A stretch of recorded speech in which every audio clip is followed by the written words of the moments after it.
There are a lot of flanged couplings used in heat exchanger condenser systems. Finding vacuum or pressure leaks here is challenging because the leak rate is minimal, turbulence is captured and dissipated in the crevice of the flange, and the ultrasound sensor can't get close enough to hear the leak, especially in vacuum.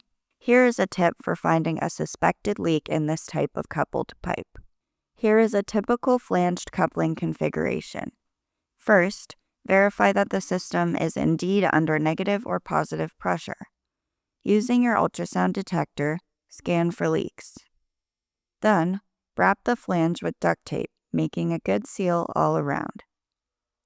If there is a leak, either pressure or vacuum will build inside the tape. Next, using a small, sharp point, make a hole in the duct tape, around 1/16 of an inch in diameter. Be careful not to make the diameter too large. What you are trying to do is transfer the leak turbulence from the middle of the flange to the other edge of the coupling.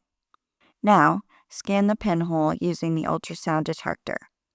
If you are close to the pinhole, use either the internal sensor or the flexible wand.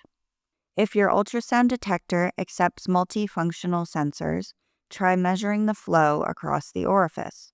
The duct tape will create a perfect seal for the mass flow sensor, and the leak rate can be quantified in SCFM or SCCM.